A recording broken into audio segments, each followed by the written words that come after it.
You all doing okay? Oh, hi. How you doing, Jabir? How's it going, man? Good. How are you? Yeah, good. Good. How about yourself? Yeah, we're doing all right. Just telling everybody about a little bit about you. I think you called that. What's with the hair? Did you get electrocuted? I've I've got my headband on. My hair's been growing a bit much, so yeah, that's why. Oh, God. Um, yeah. So I was just telling everyone that we've seen you last week as well with a different Mm. account. Don't ever forget glucose, but you're also an aesthetic medicine practitioner, which is really interesting. And there's quite a lot that's going on in that field at the moment, Mm. COVID aside. But I think it's going to be interesting to talk about that today. Yeah. I mean, I think it is a very topical area of medicine at the moment. I think it's come a lot more fashionable, particularly within the last kind of 5 or 10 years, really. Mm. And it's become a lot more normalized as well to get injectable treatments done. And so it definitely is very topical, particularly when big celebrities talk about it as well. Yeah. So hopefully today I can share my 2 cents on little bits and pieces that I picked up on the way, in aesthetics medicine and outside of it as well. So hopefully it'll be an interesting one for the people listening today. Yeah. So obviously you're a doctor as well. So how does it fit into the kind of situation that you are, with being a junior doctor? How did Mm. you got into aesthetic medicine alongside, and what kind of made you go down that route? Sure. So basically, it's not part of your training or anything like that at all. It's completely something that you've got to do on your own accord. Mm. There's no formal training program for an aesthetic doctor as such. So in terms of how I've gone into it, what happened was, so I did my medical training. I'm sure you know already at Imperial College, but in case the followers don't know, which is in London. And then I stayed in London and did my foundation doctor training there, similar to the FD years that dentists do. Yeah. And in that, because I was in London, and I'd been kind of trained in some of the bit what should we say more affluent areas in London as well in Chelsea, it's really common in those areas to get aesthetic treatments done. Mm. Particularly Botox treatments are really popular. So I was surrounded by it all the time. And at the time, when I really got introduced to it was during a GP placement where my GP practitioner was doing this as well. And they really introduced me to the aesthetics field. And then after kind of spending time with them, seeing how popular it was, I actually moved back to Yorkshire, Bradford. And I noticed that there wasn't really many people who were actually doing, high-end, professional treatment quite safely as well Yeah. up north. And so that was kind of my entry into it. And then I also had seen that, especially in the news, it's really hard to avoid lots of botched jobs. People who are practicing in aesthetic medicine quite unsafely, shall we say. And so that was kind of how I wanted to have a positive impact in the field of aesthetic medicine, whereby, we could do it safely, we could provide a very high level of care, similar to something that you'd expect to get in a hospital or, treated by a doctor in a hospital there. So that's kind of my story into it. Yeah, because I mean, dentists are doing a little bit as well. I think it Mm. ties in quite nicely with some of the work we do. It's not something that I'm probably going to look at doing. I think it's beyond my kind of interests. Good question from Aman. We'll come to that in a second. But it's definitely something which there are also medical implications, medical uses for these treatments that Mm. are, clinically kind of justified, not just the kind of I want to make XYZ wrinkle a little bit less severe and, hide some of these bags or, whatever. Yeah. I'm just putting all my own flaws out now. And all these other things that might, people might come to you for. So what are those Yeah. treatments that are actually kind of clinically indicated? Yeah, so I mean, it's spot on. So if you think about it, Botox or botulinum toxin is basically it relaxes a muscle, right? Yeah. And so the way that kind of aesthetic doctors would use it would be to relax facial muscles and stop wrinkles forming and getting worse. So that's kind of how we use it. But actually, that's been as a treatment, that's been around for years Yeah. for other reasons as well. Someone mentioned TMJ, which I'm sure a lot of the dentists will be more kind of familiar with, and it can help, bruxism as well. So that's one treatment option for it. Another thing, which I don't know if many of the followers know, is actually it's really good for if you tried everything else and the lady is suffering from an overactive bladder, because if you're not sure, you know, but the detrusor muscle squeezes the bladder, and so you start to urinate more. And as you get older, you start to lose control of that, and it's firing off too much. So my sister, who's an obstetric and gynecologist doctor, they can put in Botox on that muscle and stop it firing off. That's really cool. The overactive bladder is another use of it as well. And again, migraines is quite a good one. Actually, it's an interesting fact. So Botox was, a lot of the ophthalmologists often kind of say, have a joke with us, that they were the first people to use it, particularly with stuff, with people going cross-eyed and strabismus, for example. Yeah. It can be treated if there's an imbalance in the muscles that are contracting, and you can correct it using botulinum toxin effectively. So lots of medical reasons for it as well. But yeah, I mainly tend to use it for in the aesthetics treatments. Yeah, and just to answer Iman's question, where did you do the training for the Botox? Because I know you went on a super kind of intense course. Yes, 100%. So, there's lots of different ways that you can do it. So it's quite interesting that you mentioned it, because there's no formal training plan and there's no formal qualification standard that everyone needs to have at this stage. So you need to be, first of all, you need to be really careful who you're going to, because, there's no a degree in medicine, that's standardized. There'll be a doctor that's standard to, same with dentistry, right? Yeah. But with kind of aesthetic medicine, you can be CPD kind of qualified, but actually they're just courses that are run by other professionals. And there are certain qualifications you can get in it, but again, they're not required for everyone to have.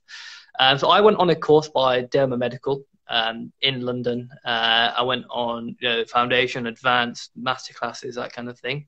One thing I would say, a lot of dentists I know listen to this podcast, is that it's not cheap at all. They're quite expensive courses.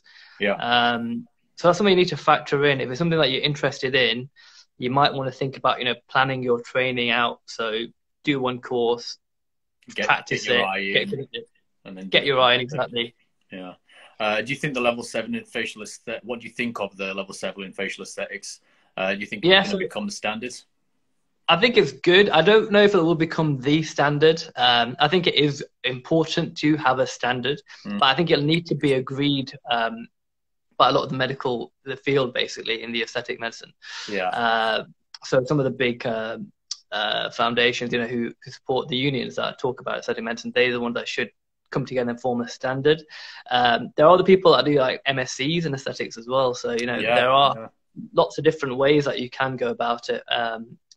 So it's not, I think it is really good. I think it is, it's better to be overtrained than undertrained, of course. I think that's definitely true. I mean, that's always my worry. And we do kind of come and see some patients who, I've had somebody who's come to see me, and I've, had them open the mouth and they can't move the lips because so much filler has been put in there. And I said, do there are people who can make your lips look good and not have it completely blown up, that you look maybe not even natural anymore, not even, I don't want to say it to them, but it doesn't always look good. You want it to look enhanced, not, overdone, essentially. Yeah. So I don't know, I'm sure obviously, you've seen our page, but I'm not sure if a lot of the followers have seen our page. But what we try and focus on is more kind of subtle, natural treatments. We're not really fans of doing, oversized lips and oversized cheeks, for example. And the reason for that is, one, we don't think it looks good. So that's one thing. So, we want everyone that we treat is a walking advertisement for us. Yeah. And so if I don't want to do a treatment of somebody who I think then doesn't represent us, our brand, very well, not that we kind of, we need to be careful about how we do it, but at the same time, we try and get the client on board and say, this might not be the best way of doing something. The next thing to think about is also trying to be as ethical as possible as well. So in that sense, we're not just there to how many mil can we charge them. That's not how we work at all. It's more kind of, all right, what's the best way? And in fact, what's the smallest amount of mil that we can use to achieve the best result for you? Because less mil means less risk. And so it's better for them, effectively. and it also possibly looks a little bit nicer. You know, it's more subtle. A small change at a time. You can kind of, you know, you can go away. It's kind of like when we do whitening. You know, I prefer to give people a slow kit, which does it slowly over time. You get less sensitivity. That's one thing, because the solution is less strong, but also it slowly whitens it. So as you go through it, you get to a point going, actually, that's fine.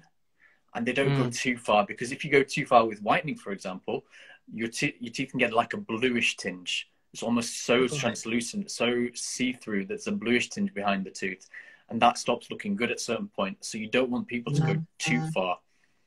Yeah, no, I agree with you. I mean, I completely agree. So in same for us, essentially, it's the same way that we don't want to do too much work too quickly on somebody. And the reason for that is, of course, you know, if they walk in and they walk out looking completely different, it's quite a dramatic change. So for other people around them, you know, it's quite obvious. Whereas if we do something small and subtle, the way you want it to be is that actually only they can really tell.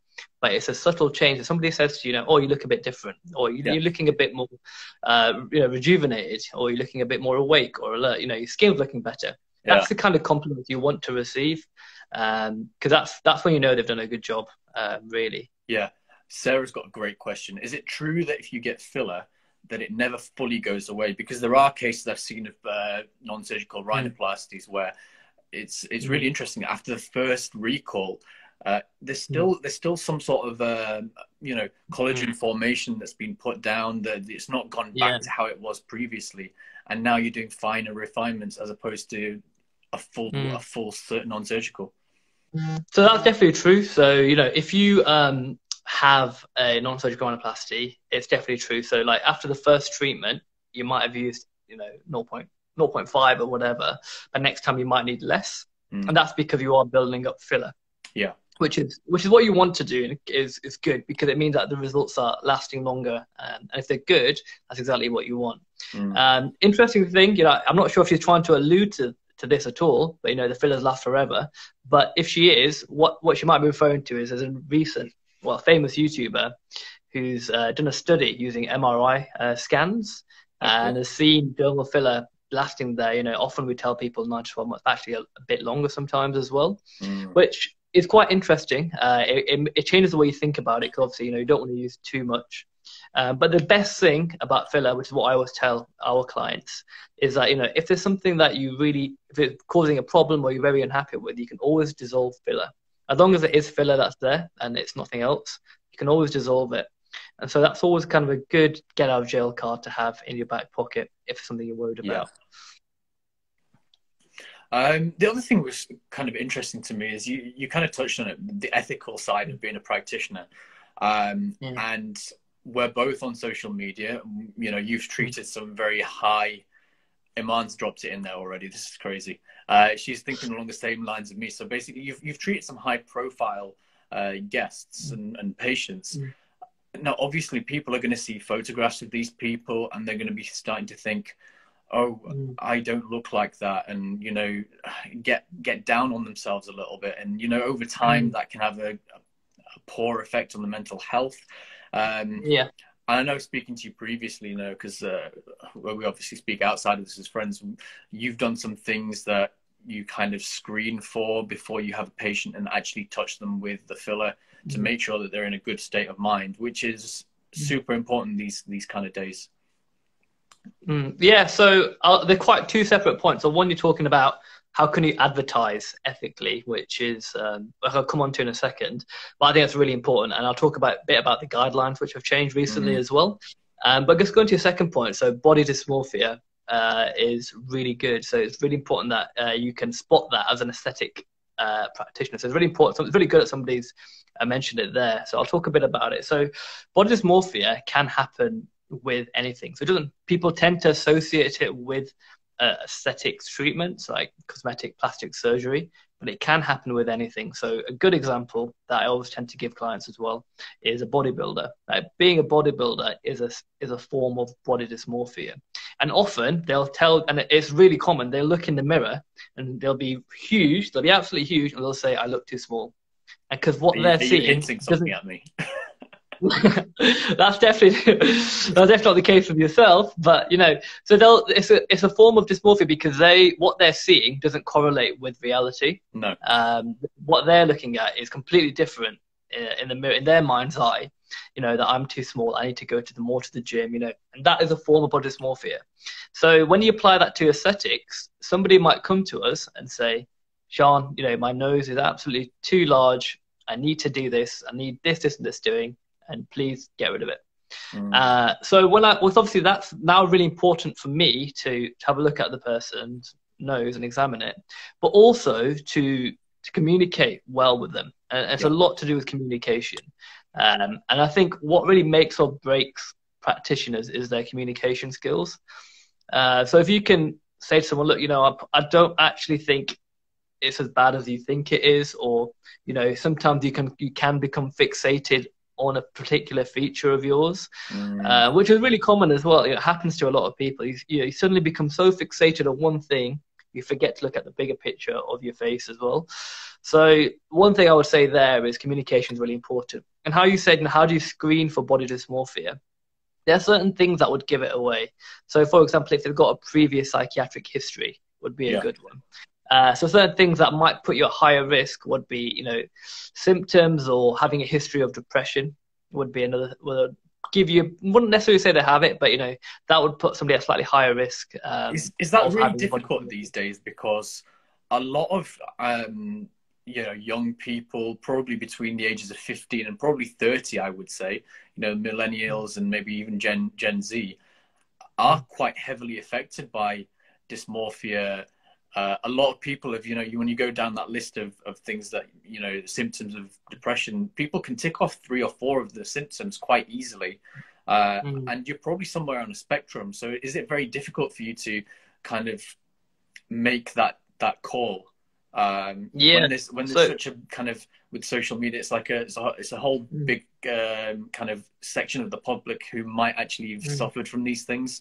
And are you making it worse by doing this? And, you know, yeah, well, look, I think it's a good question. The thing is to remember that body dysmorphia is actually a form of a psychiatric condition. And so majority of people will not actually have it. So if somebody says, you know, I don't like the shape of my nose, that could just be a personal annoyance and not a form of body dysmorphia. So when you tend to see body dysmorphia, it tends to be somebody who's had, you know, 3 or 4 revisions of their nose, or, you know, excessive plastic surgery, or if somebody who's kind of slipped under their net, and repetitive behavior, right? And even still, it still doesn't look right. That's kind of one of the factors. And despite evidence to the contrary, they still believe that it doesn't look right, or, you know, everyone seems to tell them it's okay, but I know it's not right. That's kind of things that you tend to hear.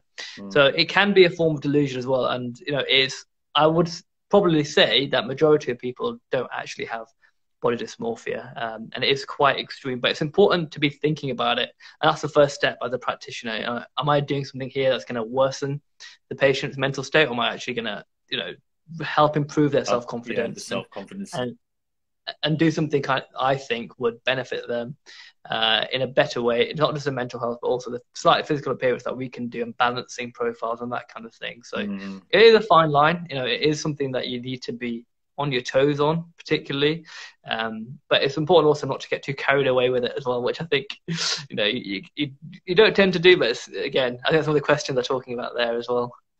Between the, you know, how can you differentiate between dysmorphia and then the certain look that someone's going for? I think that's really kind of a key point, because the same thing comes up within dentistry. I mean, I've spoken to you and some other friends previously about, you know, certain cases where, you know, not giving too much away, somebody may have come in and the teeth didn't look too bad, and they're, you know, 18, 19, 20 sort of age, and they want veneers, and they don't just want veneers, they want piano key veneers, or, you know, they want it to look obviously fake.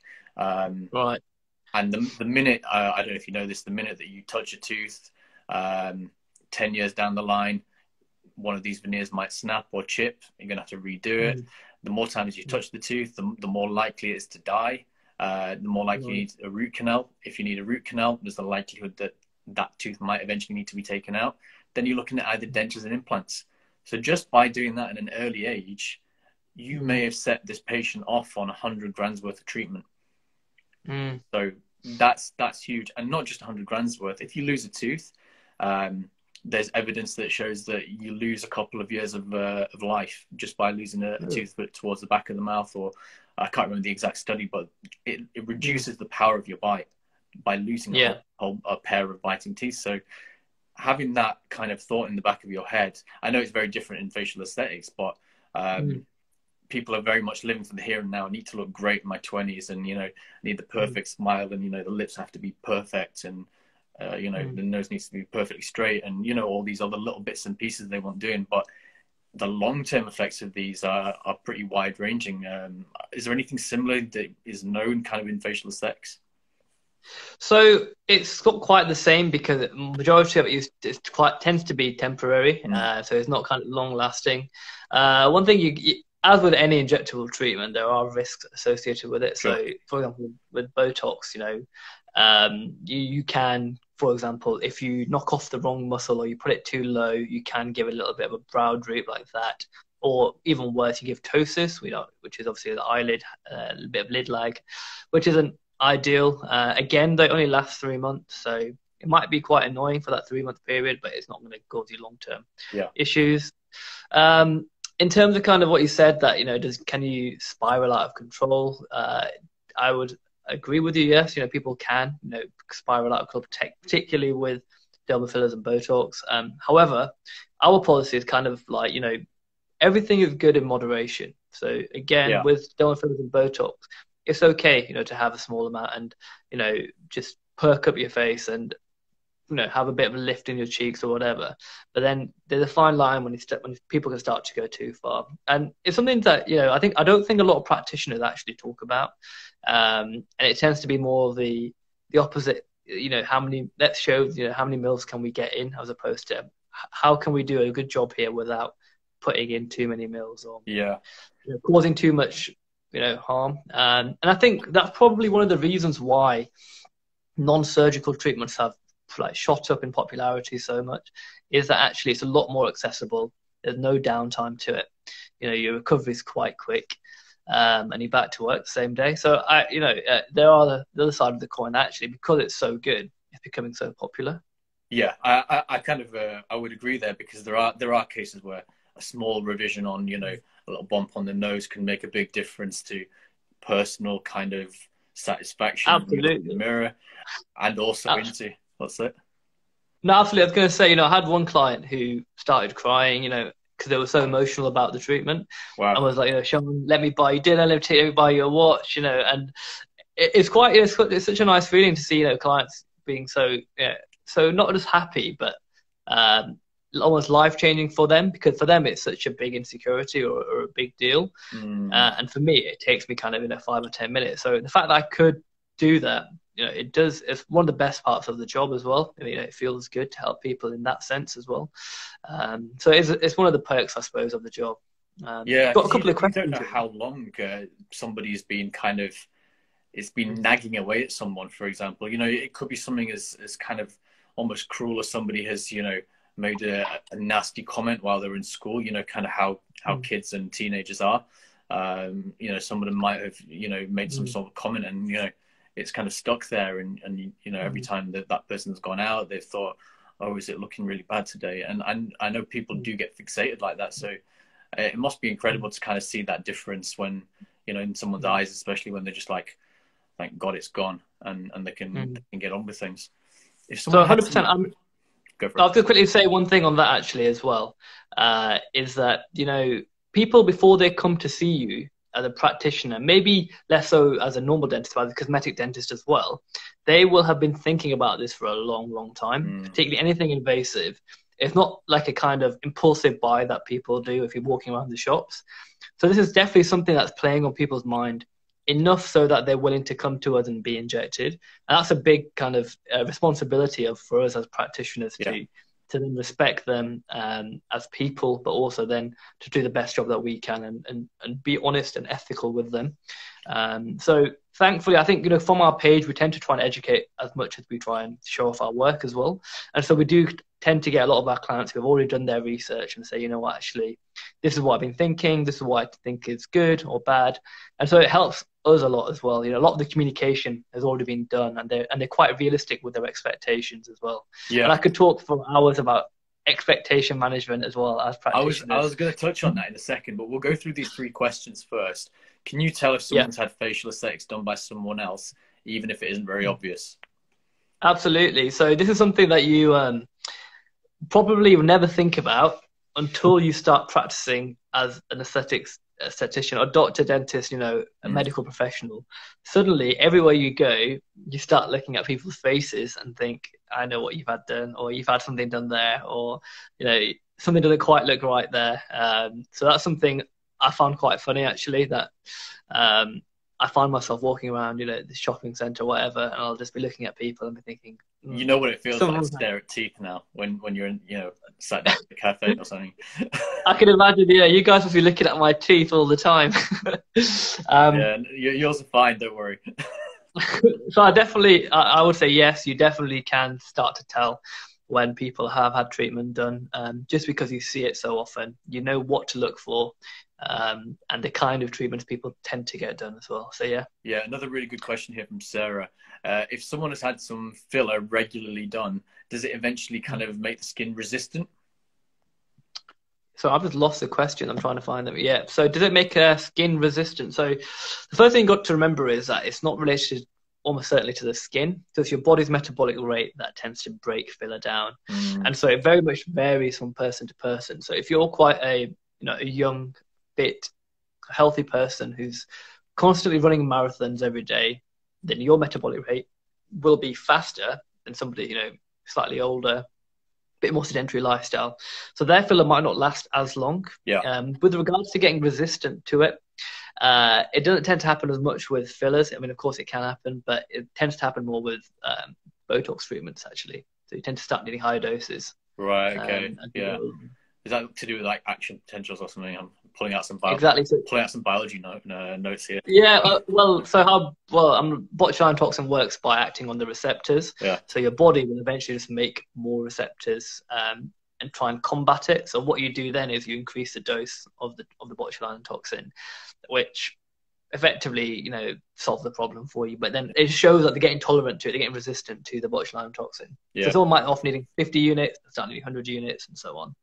And how do you differentiate, another great question here, between a qualified consultant and a quote-unquote cowboy who's, you know, just filling, you know, back of a caravan job sort of thing? Yeah, so I would say the most important thing that I would look for in an aesthetics practitioner, it doesn't necessarily have to be a doctor, you know. I think dentists are quite good because they do a lot of aesthetics work anyway. Yeah. And they're quite nimble with their hands as well. But it has to be, my main thing that I would look for in a practitioner is that they have to be a prescriber. That's the only thing that I would care about. And the reason for that is because if you can't prescribe, you can't prescribe the treatment if something was to go wrong. Yeah. And that involves something like hyalase, which is dissolving the dermal filler. It could be adrenaline if there was a really rare case of anaphylaxis. You know, so those are my main criteria that I would look for. The next thing is you tend to get a feel. I mean, people obviously can lie with pictures. I'd also look at their work as well. You can steal pictures. That's a real worry, I would say. Exactly, yeah. So one, I would look for to make sure they are a practitioner and make sure that they are regulated by a regulatory board. So, you know, GMC, GDC, NMC, the nursing, you know, the council as well. So those are the things that I would look for. And finally, you'd get a feel just by talking to them as well, how comfortable you feel. And I think that's the most important thing. So if somebody, you know, is honest with you and says, you know, I'm starting up my training, etc., but is very, do you feel safe in their hands and they're explaining everything to you, even then that would be quite reassuring to me, as long as they are a prescriber and they've got hyalase present and they've got all the kit necessary if something were to go wrong. Well. I think that's really important, and it's great that there's people like yourself out there who are now, you know, heavily trained with, you know, anatomy, with side effects, medical emergencies that can now deal with this kind of thing. Because I do worry people are going to people who are less trained and less able to deal with these things, that if something goes wrong, or God forbid, they're using incorrect materials in the wrong places, the side effects and long-term effects can be really, really kind of devastating. Yeah, I mean, it's one of those things that because it's not regulated as such yet, hopefully it is in the future. She is right in the sense that, you know, anybody can. So technically speaking, anybody off the street could pick up some dermal filler and inject you if you paid for it, and it wouldn't be illegal. Yeah. So that's a scary thought. You know, that's essentially saying, you know, if you went down to a mechanic, for example, he could do your dermal fillers for you. So exactly. So that's quite worrying, isn't it? Really. So technically speaking, you need to just do your research, make sure they are a prescriber, make sure they're regulated, and also just speak to them, and you get a really good idea straight away if they know what they're talking about or if they're misleading you. Yeah, and a good question from Merzam here. Advice that you could give to new graduates who are interested in facial aesthetics, that could be a medic or a dentist or, you know, anyone who's qualified. Again, so first thing is you need to do your courses. That's the starting point. But one thing I would say to anyone who's going to practice facial aesthetics is before you do your courses, you need to get some clients lined up, be that family members, friends, so that because a course tends to be only a 1 day or 2 day treatment, you need to then go away and practice your treatment straight away before you become rusty.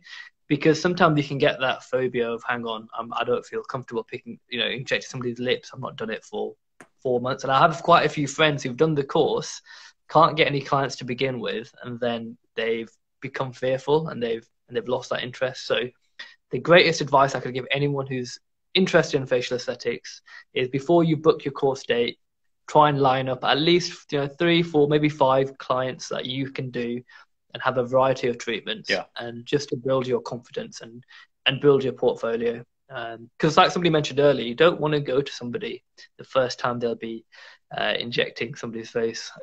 So it's important that they have confidence in you, and it's important that you have confidence in your own self. Which is why a good course is really, really important. You know, somewhere where you're going to get hands-on with a tutor and a patient who's, you know, having something being done, whether by yourself, that you watch the first one and then you do the second one, or, you know, however they run the course, but you actually get some hands-on experience and you can get definitely. So one thing I'd say as well, like I'm sure somebody mentioned earlier about courses, is that some courses don't they let you practice on a model, so like a dummy model, which I would say avoid those courses at all costs. You'd rather pay a little bit more money and inject an actual like person, a human, because it makes a world of a difference. You know, just speaking to them, getting a feel of what their fears are, getting a feel of injecting somebody's face. As opposed to a model, it can be quite mechanical. Whereas when you inject somebody's face, every case is different, and you have you build a lot more confidence in yourself. So that would definitely something I would say to them. Yeah, I would kind of liken it to working on the phantom heads back in uni. It's completely different feel when you're cutting a real tooth to a plastic tooth, and you know it's harder in one sense, but also you've got so much more control when the person isn't wriggling around and the tongue's pushing the tooth, and you know all these other little bits and pieces that come in when a real life human's there, versus you know, a bit of plastic and a fake face on top. So I think that's really important. What was interesting to me though is the business side of the whole aesthetics industry, because it's not an NHS sort of treatment. For those of you who are kind of in the UK, it's not like you're just set up and then people just randomly come to you out of nowhere. You kind of have to get your name out there, and without giving away your treatment plan, not your treatment plan, your business model. What are the things that kind of people look at, and what sort of things kind of help when you're doing that? Because I love marketing, as you well know. Yeah, I mean, of course, you know, people that don't know, but Jabir's like the marketing mentor for me, so he teaches me a lot of the stuff that I pick up. But it's a good question. I wish it was the case that you could do a course and the clients would just rush to you. Unfortunately, it doesn't work like that at all. So what from the business point of view, it's really important that what I would say to anyone starting up, like I said before, is that you build up your skill set and you really nail it down, and you build up your portfolio so you are a confident, skilled injector. Because you can say 10 times a day, you know, I'm good, but pictures speak a lot louder than words. And so you need to show off your work as well. The next thing I would say is it really depends how you want to portray yourself as well. So marketing, I'm sure you know, is all about that kind of thing. And so you want to, as well as kind of trying to sell to people, you also want to speak to them as a doctor or dentist and say, you know, these are the benefits. And because this is, like I said earlier, it's not like a quick, easy treatment that people can just have done. It's more people think about it a lot. And so you almost want to hold their hand through the process as well, and explain and educate just as much as you want to show off your work. So that would be my advice to people. And also, I would definitely say as well, is be honest. And also play by the rules. So again, I'll talk about this a bit later on. It's all changed. Yeah, well, I was going to say that well, that's one thing, Instagram for a start. But the next thing I'd say is actually the rules on advertising have changed as well, particularly for Botox. So you need to be careful and need to be up to date and constantly learning and reading. So there's no, I wish I could say there was a quick secret that I could give you that would change your life. But unfortunately, it's more, you need to be consistent, keep practicing, do good work, and keep showing off your work on your Instagram and keep advertising, and that's the main thing. Yeah, I think like the whole business side is super interesting, and you could almost talk for hours on how all the different ways that you could set up, and you know, whether you can use influencers, whether you can use a paid advertisement, whether you do giveaways. There's so many ways of kind of getting things kick-started that you almost kind of fall down a rabbit hole when you start, and you just need to do something. Yeah, it can be quite daunting as well. So if people haven't done this before, you can start to think, actually, you know, like for example, today I spent almost like 4 or 5 hours doing accounts today. So these are the kind of things that you need to think about before jumping into a business, because it looks fun doing the injection side of thing, which it is. It's great. And then you've also got a lot of admin work, paperwork to do, making sure that, you know, clients are happy. And it's not a job that you do just like if you're working as a dentist, which is 9 to 5 or whatever, you might get a call at 7 p.m. that evening saying, you know, I'm worried about this, or, you know, you've got a face consultation, video call in the evening. It's something that you just need to, it can be quite consuming as well. So that's something definitely to think about from the business point of view. Yeah, it's kind of one of those things, you know, when you're a standard doctor like yourself, if you're just doing your F2, F3, and you know, go along the normal path, or the quote unquote normal path, or you're like a dentist like myself, and you just go to work and you come back, it's simple, you know. At the end of the day, at the end of the month, reception takes all your totals, and you know, admin will tell you how much you made, and that's it, and that's done. When you're an aesthetic practitioner, you have to find, you know, somewhere to work. You have to absolutely, cost of the product, cost of marketing, cost of maybe even transport if you're going a bit further afield. Absolutely, all these kinds of things. Then you're going to do kind of maybe all this time doing your free consults, if you know, because you don't want to charge someone if they're not going to come and see you. Sometimes some people will do free consults. You have to factor in how long that's going to take you, and are you working this as a second job or something on the side, or is this your main focus and your main career? So it can be quite all encompassing, and sometimes it's too much for one person to do.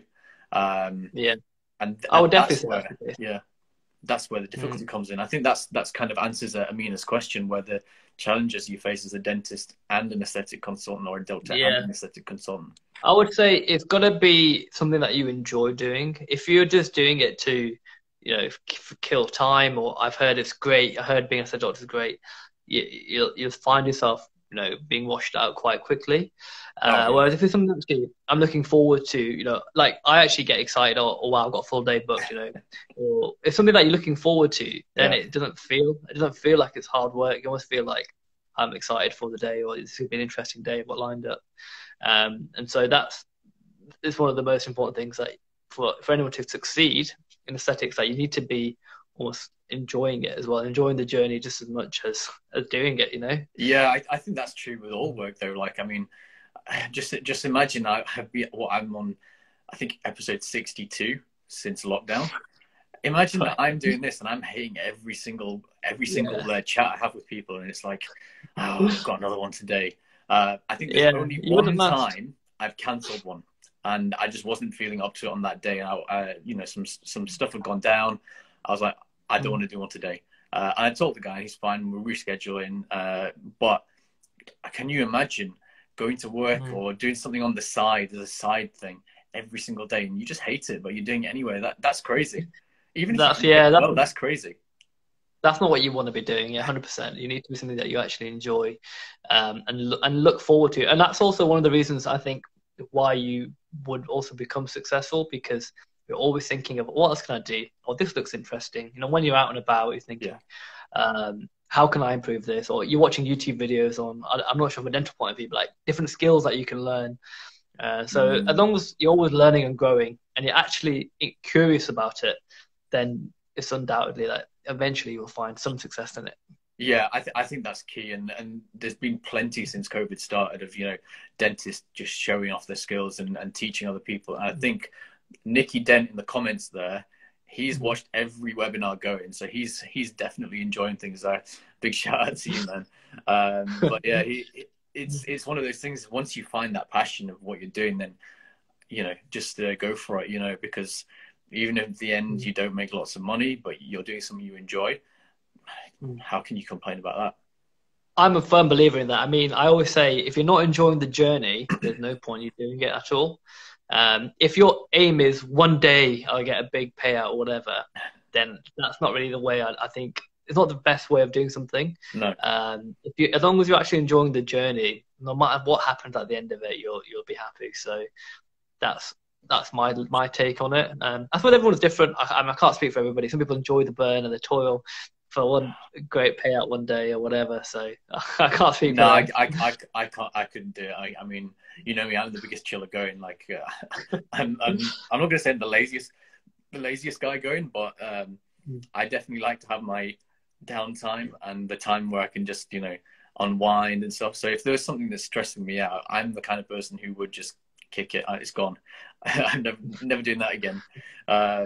So I can kind of see that. Iman, when are you on? Because you run most of the comments in these things, so I'm guessing, is she one of your colleagues? Iman is. She came to my lecture at MUDRSOC, Manchester University Dental Research. You saw me that day, right? Yeah, I think so. I saw you afterwards. Yeah, afterwards. So she was in one of the groups. She's at Leeds. She's graduated from Leeds Uni, which you know, well done to her, and everyone else who's graduated. But Iman runs most of the comments and most of the dental lives that go. So to be honest, we need to get her on, and soon. So watch out for that. And most of the comments are actually just taking the mick out of me. So, you know, hope you all enjoy that. JID 4816 with a comment: what is the best route to go down after graduating? Can you expand on that, man? Because that's a big and open topic, really. Yeah, I mean, I can speak from the doctor's point of view, and it's very complicated. I'm assuming he's probably a dentist, so I'll probably let you answer that question. Yeah, go for it. Well, I think within dentistry, it's very open. I think you're going to do a year, try a bit of everything, or your general dentistry, try a bit of everything, see if you like something extra, you know, on top of, you know, every time you do that treatment, it's just great and you love it and, you know, you're interested. In that case, just specialize in that. That's what I would say. Me personally, I don't believe in general dentistry. I believe in a practice where there are 4 or 5 specialists in each area, and the patient gets the absolute best of everything as they go through the patient journey. I think that's the absolute gold standards. Very difficult on an NHS system, very difficult kind of thing to do. But for me, that's kind of the best way to go about it.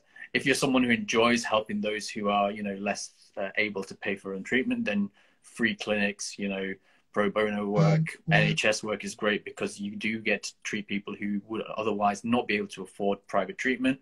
Sure. But to be honest, the best way to do things is a bit of everything, you know. Do a couple of days of this, a couple of days of that, lecture for a day if you're interested in that, and you'll have that variety. And I think that's very similar in medicine once you get to the kind of the right stage. Yeah, I mean, I suppose it's slightly different in medicine because when you become a dentist, you're almost quite specialized as you graduate, whereas we get a couple of years of bit of everything as it is in the whole body, not just in the mouth, I suppose. And so after those years, then you can decide to specialize. So I have a lot of friends, and even then you don't quite specialize then as well.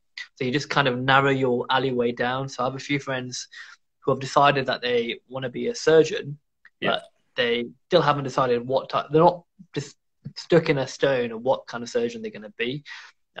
So they might then decide, I'm interested in upper GI, gastrointestinal surgery. One of them's interested in ENT, so he's like ear, nose, and throat. He's not a BME, is he? Because he needs to chill. Well, he is, and he's actually currently working on it. So he is, So he is high risk at the moment. Keep safe, unfortunately. Man. Keep safe, man. Yeah, it is. I mean, it's a difficult one. But yeah, so I mean, it's slightly different to us. But then I suppose when we obviously, when they become senior doctors and consultants, then it kind of tends to be you have a bit more choice in what you do and how you want to do it. So you can go to education, become a professor. You can then do a couple of clinics a week, do a couple of imaging sessions a week if you like, if you like the ultrasounds or whatever. So yeah, I mean, it's quite varied, and I also think, and I'm sure you agree with this as well, Jabir, is that having a bit of variety to your work makes it so much better. And do the same thing every day can get very dull and repetitive. Yeah, yes and no, because the way I see it, if you're really interested, for example, everyone knows, if anyone who's been watching these knows I love root canals, and that's pretty much all I want to do clinically. So that kind of thing, every root canal is different, but it's still just root canals. So yes and no. And then at the same time, by doing that, you're going to get better and better at it. So you have more and more satisfaction as you're able to do things that are more difficult and take on more challenging cases. But at the same time, I would say, you do need some variety, which is why I'm doing like a podcast, and I do one-on-one Instagram tutoring to how to grow your account, and a couple of other bits and pieces, that are just here and there, even just hobbies at home, you need some time off. So make sure your life is nice and rounded, and you should be able to kind of get going. Can I just say, I like this really good question here that I want to talk about. Sorry, I think I just lost it, but I keep losing the questions, but I'm not sure if you can read the last one. Oh yeah, so how to deal with tough clients who aren't happy with results. At what point do you stop conforming to clients' demands? So that is super important. Possibly the best question I think I've had here. So it's really, really hit the nail on the head. So the most important thing as aesthetic doctor, I'm sure it's the same with cosmetic dentistry, even with normal dentistry as well, is communication. I kind of touched on it earlier with that case that came in, a young patient who wanted veneers, and I was like, this is just such a bad idea. Yeah, so 100%. The main thing that you need to do before you've injected somebody's face or started drilling their teeth is that you need to be clear with them what to expect from the treatment, what the risks and benefits are. And what I found is the clients that tend to be the unhappiest, either from other clients, other practitioners, will be somebody who's rushed in and rushed out within 5 or 10 minutes and wasn't really explained what to expect from dermal fillers, what could go wrong. And don't be afraid to say to somebody, you know what, actually, today we can just talk about the treatment. I think it might be a good idea if you can think about it and come back to me once you've decided. Because that way, the onus is, you've tried to explain to them as best as you can. You've not rushed any treatment. You're giving them time to think about it. And so that's what you call informed consent, right? Somebody has had all the information, they weighed it up, and they've explained back to you, actually, this is something that I'm happy to undertake. That's the most important thing, is communication, not to rush treatment as well. So I've seen, happens to everybody. You could be running late or whatever. Forget about the time. You're going to do the treatment on your own time. The next client's going to wait, because if you start rushing it, that's when mistakes happen, and that's when you start to get unhappy clients. So that's why we have 1 hour slots for all of our clients. The treatment itself actually takes 5 or 10 minutes, and I'm honest with you, it takes 5 or 10 minutes. But the reason I have a whole hour is I want to spend a good 15, 20 minutes with them before and talk to them about actually, what's the best way, what's bothering you, what's the best way that we can go about it. Because sometimes just by going through that with them, you don't need to then force any treatments that they wanted to have, or talk about anything else that talk about other treatments that they were thinking about as well. So that's some really good thing Both of you need nose jobs. Thank you. And also, you need the hour. From personal experience, Sean is not the best with the camera, so you probably need a good half an hour to get the angles right. That's right, yeah. So I'm not a good photographer, unfortunately. That's something I need to work on. Well, no, the other thing I want to talk about, well, I was going to say, talking about difficult clients as well. So obviously, not being rushed is good advice, and communicating to them as well. But also, you need to make sure that you're both on the same page of what your expectations can be. Mm-hmm. And the one best advice I was given by someone I was trained by was actually, if at any point you feel uncomfortable as a practitioner that you can't meet their expectations, don't be afraid to say, I don't feel I can meet your expectations. It might be better if you see X, Y, Z. And that way you're being honest. You're not injecting somebody's face just because you feel pressured to or whatever. You're being completely honest. Actually, I don't think I can meet your expectations in this scenario. I'm happy to do anything else, but if something else you would like to work on, I'm happy to talk about that. But in the meantime, it might be worth seeing X, Y, and Z. And that's really important. Speaking, I know Maruf's messing around, he's one of our friends, but talk about nose jobs and non-surgical rhinoplasties versus non-surgical. Yeah, so non-surgical versus surgical is a big question. And sometimes I will say to them, if you want to have a slimmer nose, actually it's worth going for the surgical option and not the non-surgical. And that's me losing a client effectively, but I'm just being honest, I can't meet their expectations. And in effect, if I did inject them, I'll just have an unhappy client on my hands, which I don't want. And you'll get a 1-star review on Google, so that's not what you're after. Exactly. So we don't want to have unhappy clients, because it's bad for us.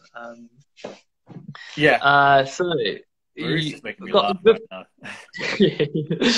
So when would you advise someone who wants aesthetics done before their wedding? This is a huge question, actually, because you have the same thing with dentistry. It's not just aesthetics. So we'll lump in dental and aesthetics into one, because go for it. This kind of work takes a long time to plan, and it's not a quick fix sometimes. So if you go for the aesthetic side, and I'll go with the dental side, so go for it. Yeah, so aesthetics is slightly different because we are injecting the face, of course, which is the first thing everyone will see.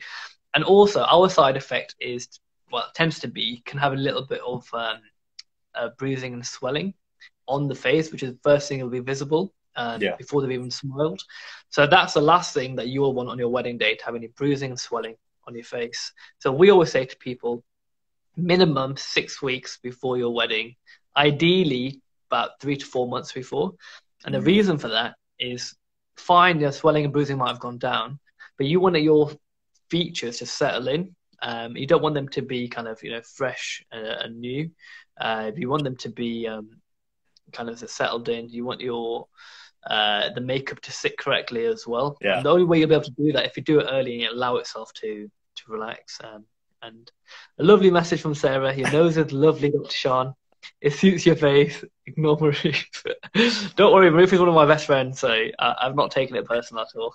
I think that's a really good point, though, to get things done, way in advance. Because what if it settles and you still need revisions? And it's not going to be perfect, So if you've done it 6 months in advance, you can have a revision 3 months later and get it just about right.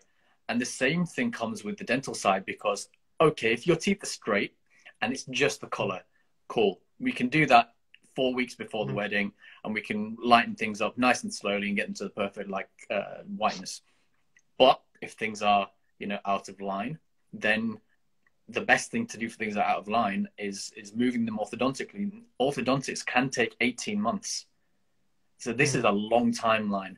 And if you're going to get married, you want to head up straight to a dentist and get things started, because you're probably going to be doing things about 12 months in advance, booking the wedding halls and the events and things like that. You don't want to come to a point where you're 3 months down the line, you're going, oh, yeah, my teeth are not quite right. Because then your only option to actually make them look good is to cut around them and put veneers on or crowns. Right. And like we spoke before, you make that decision down the line, you're losing some of those teeth eventually. Implants, root canals, etc., etc. It's just a minefield, and adds expense over the course of your lifetime that you just don't need. If you can do things in a nice controlled manner early, even if when you get to them to the right position, you go, I'm not happy with the shape, we can do something really minimal to make them look good and whiten things up. And it's going to be much less invasive than if we'd done something, you know, last minute. So that's kind of, and it's probably, you know, it's going to be way cheaper over the course as well if you do think of a good long-term plan. I think you've hit the nail on the head, because it's the same thing in aesthetics. So you want to minimize the risk of anything going wrong on the day. And by doing things earlier, you maximize your chance of things going well. Yeah. So I would always say to any bride, and actually it's funny they talk about this. We've actually turned a bride away because she came to us on a Wednesday and her wedding first event was on the Friday. And there's no way that I would be the guy that would, you know, cause a bit of bruising or swelling on the day of her wedding. And she'd never forgive me for it if anything went wrong. No. So it's my neck as well as hers as well. So, yeah, you need to be very careful in that scenario. And it's up to them, you know, choose early, choose the treatments that you want to go for, and we'll work together to achieve that dream. Yeah, and it's doable. Definitely. It's just things take time. Things that are done right take time. It's very infrequent that you can get something done quickly and have it look good and last and not regret it. So I kind of would agree with you there. We've got about 3 minutes left. We just kind of call it a day there because we're just going to get cut off, aren't we? Yeah, absolutely. The guys who've come in today, you've had some incredible questions. Iman, who's just been putting comments, which are, you know, funny. Maruf, who's just bullied us. And Amina, who's actually had some really useful and interesting questions. Actually, to be fair, I'm being harsh on Iman. She did have a good question earlier on as well. But yeah, thank you all for joining us. I want to say a big thank you to everyone who has kind of supported what we're doing here. We're up to about 60 episodes since COVID started. Things have taken a bit of a sideways step. I wasn't going to do so many clinical based ones, but that's just kind of how it's gone. Yeah, I think, Sean, have you got any last words as well? No, I mean, I've really enjoyed watching your podcast as well, actually. I was going to say, there's one really good one that I think a lot of the people, particularly dentists, should watch, was the social media, the marketing one. Yeah, I think that's almost a must watch for any one of you guys. But yeah, no, I really enjoyed watching them. Hopefully we'll catch up soon outside of this as well. If we can ever leave our homes again. That's right, yeah. Hopefully, I mean, I think it's clearing up now in terms of the shops opening. So yeah, hopefully soon. I'm still not at work there. I've taken a very kind of cautious approach to things. But yeah, thanks for joining us, and a special shout out to Ricardo Bando, who joined the Patreon yesterday. That's the way of supporting what I'm doing here and kind of hopefully taking the podcast onto a part-time job sort of level.